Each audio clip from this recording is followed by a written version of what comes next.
Hi everyone, कैसे हैं सब? आकाश Verma this side. Welcome to your favorite platform, Pharma Minds, who is always ready to help the students. In this video, I'm going to discuss about examination that is called GAT PET. So mainly तीन चीज़ों पे मेरा focus रहेगा. आपको तीन चीज़ें यहाँ सीखने को मिलेंगी, जानने को मिलेगी कि गैट बी है क्या, किन बच्चों के लिए है. ठीक है, पहला क्वेश्चन. गैट बी और बीईटी में क्या डिफरेंस है. ठीक है. और तीसरी चीज जो है, स्ट्रैटेजी क्या है गैट बी के लिए. चलो एक चौथा क्वेश्चन और ऐड कर देता हूँ. वो है क्या, should you give G should you give GAT B. क्या आपको गैट बी देना चाहिए? ये चार क्वेश्चंस का आंसर हम ढूंढने की कोशिश करेंगे. ठीक है. इससे पहले मैं आपको एक बता दूं कि एक आपको डिस्क्रिप्शन बॉक्स में एक लिंक मिलेगा जिसमें मैंने एक लगभग 28 से 30 मिनट की वीडियो बनाई हुई है, जहां मैंने ये बताया हुआ है कि गैट बी और बीईटी एग्जाम के बारे में डिटेल में सारी चीजें, मतलब क्या है, क्यों है, कितना स्टाइपेंड है, सब चीजें. लिंक आपको डिस्क्रिप्शन बॉक्स में मिल जाएगा, तो उसको चेकआउट कर लेना. मैं इस वीडियो को कोशिश करूंगा छोटा रखूंगा, बस मेन चीजें बात करेंगे. ठीक है. तो गैट बी एग्जाम किसके लिए है? जिसको मास्टर्स करना है. पहला क्वेश्चन का आंसर, मास्टर्स करना है कहाँ पर? बायोटेक्नोलॉजी या बायोटेक्नोलॉजी जैसे मिलते जुलते ब्रांचेस में, जैसे कि फार्मास्यूटिकल बायोटेक्नोलॉजी, फूड बायोटेक्नोलॉजी. ठीक है. या फिर MSc biotechnology, MTech biotechnology. Biotechnology में वेरियड अलग अलग ब्रांचेस हैं, तो जिसको भी मास्टर्स करना है बायोटेक्नोलॉजी में, वो इस एग्जाम को दे सकता है. पहला क्वेश्चन आंसर. दूसरा क्वेश्चन कि गैट बी और बीईटी में क्या फर्क है. गैट बी उन बच्चों के लिए है जिनको मास्टर्स करना है. बीईटी उन बच्चों के लिए जो ऑलरेडी मास्टर्स में है और उनको पीएचडी करना है. ठीक है. Third question strategy. चलो आगे चलते हैं. तो ये सारी चीजें मैंने अपनी जो डिटेल वीडियोस में बता रखी है, वही चीज बार बार रिपीट हो रही है, तो उस वीडियो को पहले चेकआउट करना, इस वीडियो पे उसके बाद आना. कुछ चीज वहां पे नई थी जो यहाँ मैंने ऐड करी है, तो वो मैं बता देता हूँ. ठीक है. चलो. ओके, ये सब चीज़ें कवर की थी. तो ये ब्रांचेस हैं जो आपको बायोटेक्नोलॉजी की रिलेटेड ब्रांचेस यहाँ दिख रही हैं. ठीक है. अब इसमें से क्या तुक बैठता है, मुझे क्या करना चाहिए? Being a pharmacy student, of course you will be choosing this branch, MTech pharmaceutical biotechnology. Of course, you'll be going for this only. But there is no compulsion that you should go for this branch only. ऐसा ज़रूरी नहीं है. आप ये भी कर सकते हो एमएससी बायोटेक्नोलॉजी. अरे नहीं यार, मुझे मरीन में इंटरेस्ट है, मैं उसमें जा सकता हूँ, मैं मेडिकल में जा सकता हूँ. लेकिन हाँ, क्योंकि हम फार्मा, हमारा बैकग्राउंड है, हमें पैरासीटामोल का मैकेनिज्म ऑफ एक्शन पता है, तो हम फार्मास्यूटिकल बायोटेक्नोलॉजी करना ज़्यादा प्रेफर करेंगे. लेकिन अगर आपका इंटरेस्ट बायो इन्फॉर्मेटिक्स में है, अगर आपका इंटरेस्ट एनिमल बायोटेक्नोलॉजी में, nobody stopping you, you can apply for that also. Okay. चल, ये चीज़ थोड़ी एक्स्ट्रा मैंने डाली है इस वीडियो में. आपको फ़ायदे क्या हैं? आप देखो, नाइपर फार्मेसी के अंदर सबसे बड़ा कॉलेज है. ठीक है. गैट बी को करने के बाद आईआईटी, आईसीटी जैसे बड़े कॉलेजेस में आप एडमिशन ले सकते हो. इसके अलावा बहुत सारे इंस्टीट्यूशन है जो मैंने डिटेल वाली वीडियो में बता रखी है, वो आप जाके चेकआउट कर लेना. लेकिन आईआईटी, आईसीटी इतने बेहतरीन कॉलेजेस में आपको MSc, MSc, you know, BT, molecular human genetics, अगर हम बात करें आईसीटी की, फूड टेक्नोलॉजी वगैरह, इन सब में आप जा सकते हो. वेरियस ब्रांचेस है जो आप अप्लाई कर सकते हो. प्रोसीजर क्या है? सिंपल प्रोसीजर है. एग्जाम क्वालिफाई करो, इन कॉलेज का जैसे ही एप्लीकेशन फॉर्म निकलता है वहां जाके अप्लाई कर दो. और अप्लाई, आप अप्लाई क्यों कर पाओगे? क्योंकि आपने गैट बी को क्वालिफाई कर रखा है, आप एलिजिबल हो, इसलिए आप अप्लाई कर पाओगे. क्या सिर्फ ये दो यूनिवर्सिटीज है? बहुत सारी हैं. डिटेल्ड वीडियो देखो, चेकआउट कर लेना. कंपटीशन यहाँ कम है. जैसे हम बात करते हैं आईआईटीज में लाखों बच्चे हैं, अपने जी पैड में लगभग 65,000. अब ये मत बोला सर 65 नहीं, इतने थे, अप्रोक्स बता रहा हूँ. ठीक है, अंदाजे से. तो यहाँ पर क्या है कि 10,000 बच्चे ही हैं, तो एग्ज़ाम जो कंपटीशन है वो कम है, कट ऑफ भी कम जाती है, जिसको मैं आगे आपको सामने बताऊंगा आगे वाली स्लाइड्स में. ठीक है. स्टाइपेंड भी मिलता है. लेक्चररशिप आप जा सकते हो, आगे चल के आरएनडी में जा सकते हो, क्योंकि मास्टर्स कर रहे हो, ऑफ कोर्स आप लेक्चरर बन सकते हो बायोटेक्नोलॉजी के अंदर, लेक्चररशिप कर सकते हो. जॉब्स वगैरह, lab technician, research associate, project manager, teacher, lecturer, microbiologist, R&D officer, quality assurance, and many more, many more others. You can say many others opportunities are waiting for you if you want to be the part of biotechnology. These are the main words that have covered here. ये सबसे main one है। Packages की बात करें तो masters के बाद जो पैकेजेस लगते हैं उनकी रेंज 3 से 5 होती है। हो सकता है ज़्यादा हो अगर आपकी किस्मत अच्छी हो, जिस कॉलेज में आप गए वहाँ पे अच्छी प्लेसमेंट हो रही है और ज़्यादा, लेकिन रेंज 3 से 5 देखी जाती है। नेवर गेट डिस कि आप ऐसे नहीं कि ये बात सुनते ही आप हो गए कि यार 3 से 5 ही लग रहा है। बहुत बुरा हाल है इंडस्ट्री का भाई।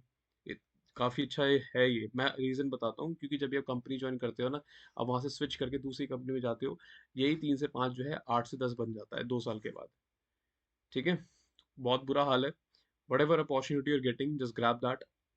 हाँ, मेक श्योर कि अगर आप आपको लगता है आप बहुत टैलेंटेड हो, आपके अंदर बहुत सारी स्किल्स हैं, तो फिर आप अच्छी चीज़ों के लिए पुश पुश कर सकते हो। Otherwise this is also good, because when you grow in career eventually the package increases.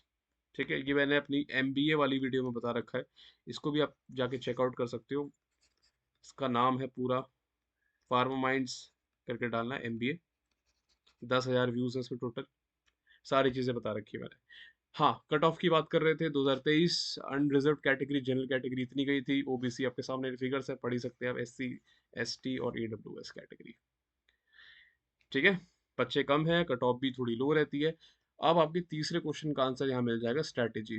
तो स्ट्रैटेजी मैं आपको एक बच्चे ने बच्चे से मेरी बात हुई। स्टूडेंट है नाइपर मोहाली में, आज आज की डेट में वो।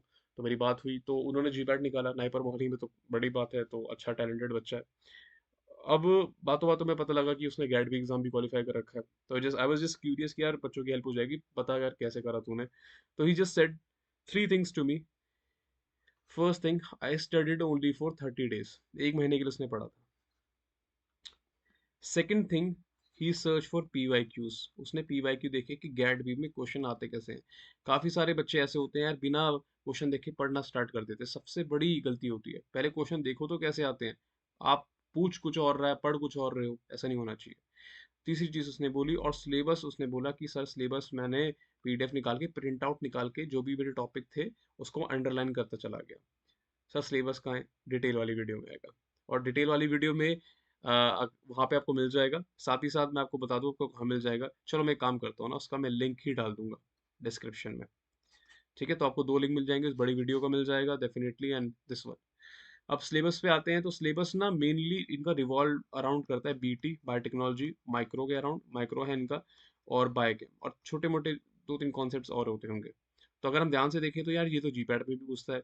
जीपैट में 2 क्वेश्चन इसके आते हैं, 4 क्वेश्चन इसके आते हैं, लगभग 4 क्वेश्चन, 10 क्वेश्चन तो जीपैट के इसके यहीं आ रहे हैं।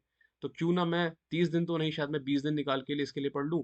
मेरा ये 3 सब्जेक्ट्स भी कवर हो जाएगा, मेरा गैट बी का भी प्रिपरेशन हो जाएगा। What a smart strategy. तो आई वुड सजेस्ट, इफ आप चौथा क्वेश्चन का मैं आंसर देता हूँ, क्या ये आपको करना चाहिए? अगर आपका एम सिर्फ और जीपैट और नाइपर है, तो ये आपको नहीं करना चाहिए। लेकिन अगर आपको लगता है यार आईआईटी बहुत अच्छा, एक लुक्रेटिव, बहुत ही अच्छी खासी अपॉर्चुनिटी, आईसीटी यार मुझे अच्छा कॉलेज मुझे बताया गया है, और अच्छा कॉलेज है भी एक्चुअली में वो। तो अगर आपको लगता है कि आप वहाँ जाना चाहते हो, देखो सीधी सी बात है, मैं आपको ना बहुत बेसिक एग्जांपल देता हूँ। ठीक है, क्योंकि मैं पढ़ाता भी एग्जांपल के थ्रू थ्रू। आप एक लाइब्रेरी में जाते हो, ठीक है, उस लाइब्रेरी में बहुत सारी किताबें हैं, आप सब नहीं पढ़ सकते। आप कौन सी पढ़ोगे जो आपके काम की है? ठीक है, अब आप सारी किताबों जो पढ़ भी रहे हो उसमें से आप कुछ किताब को पूरा पढ़ोगे, कुछ को सिर्फ उतना पढ़ोगे जितना आपकी जरूरत है। ठीक है, सेम एग्जाम्स को लेकर है। जी पैट नाइपर आपका मेन गोल है, वो आपको पूरी किताब पढ़नी पड़ेगी। गैड वीक के साथ क्या सीन है, आपको पूरी किताब पढ़ने की जरूरत नहीं। आपने 30-40 पेज पढ़ लिया, आपका गैड वीक का काम बन गया। ठीक है, तो I hope you got the point, किसको देना चाहिए किसको नहीं देना चाहिए। अगर आपको इंटरेस्ट है आईसीटी, आईआईटी या फिर बाकी यूनिवर्सिटीज में, तो डेफिनेटली आपको देना चाहिए। अदरवाइज आपको लगता है यार मेरे को तो सिर्फ जीपैट नाइपर का भूत सवार है, मुझे सिर्फ वही करना है, तो मत दो, कोई इतना फर्क नहीं पड़ता। लेकिन आपको लगता है कि यार अगर मेरा जीपैट क्वालिफाई नहीं हो पाया तो क्या, क्या ये तो हो सकता है, तो दे दो। 2 लोगों को देना चाहिए, जिनको ऐसा लगता है कि जिसको आईसीटी आईआईटी में इंटरेस्ट है। ऐसा नहीं कि आप आईआईटी में जीपैट के थ्रू नहीं जा सकते, जीपैट के थ्रू भी जा सकते हो। उनका एंट्रेंस एग्जाम होता है, वो भी मैं कवर करूंगा। आईसीटी में 2 टाइप के कोर्स होते हैं, M pharm M tech. M pharm करना चाहते हो तो उसके लिए भी आपको बहुत अच्छी रैंक चाहिए, 50 के अंडर रैंक चाहिए आईसीटी एम फार्म करने के लिए। एम टेक का अलग से एग्जाम होता है। तो अपॉर्चुनिटीज बहुत सारी हैं। अगर आपको लगता है कि आप आईआईसी आईआईटी में जाना चाहते हो, तो गो फॉर गैट भी। अगर आपको लगता है आपका जीपैट अटक जाएगा और ये एग्जाम निकल सकता है, गो फॉर दिस। ठीक है, तो ये सारी आपकी किताबें हैं, किताबें पढ़ने की ज़रूरत नहीं है। अगर आप बहुत स्मार्ट हो, नोट्स वगैरह कहीं से अरेंज कर लो, हमारे ही फार्मामेंट स्टोर पर आपको नोट्स मिल जाएंगे, ठीक है। लेकिन हाँ, इसका सिलेबस थोड़ा अलग है, वो मैं कह सकता हूँ, ठीक है। तो इसके लिए आप ये कर सकते हो कि ये 3 सब्जेक्ट्स को आप जीपैट वाले नोट से पहले कवर कर लो। उसके बाद देख लो क्या-क्या एक्स्ट्रा टॉपिक सिलेबस में दिए हैं, उसको आप यूट्यूब से पढ़ लो या फिर इन किताबों से पढ़ लो, जैसा आपको ठीक लगे। ठीक है? चलो, अब देखो छोटी-छोटी चीज़ें यहाँ ये दे रखी हैं कि यार नोबेल प्राइज़ किसको मिला? Physics, chemistry, mathematics, biology, biotechnology में ये भी पढ़ लेना। गवर्नमेंट की इनिशिएटिव स्कीम्स वगैरह क्या निकाल रहे हैं बायोटेक्नोलॉजी में, ये सब भी पढ़ लेना। ठीक है? ये बीईटी एग्ज़ाम मैंने वही बताया था आपको, पीएचडी के लिए होता है। इसके लिए आपको जानना है तो make sure that you watch that detail video in very detail. Okay, चलो। I hope the 4 questions are being answered here. जो 4 questions मैंने आपसे स्टार्टिंग में बोले थे कि हम आंसर ढूंढने की कोशिश करेंगे और हमने ढूंढ भी लिए। ठीक है, I hope this video was helpful for you and you got some understanding of GAT B and BET.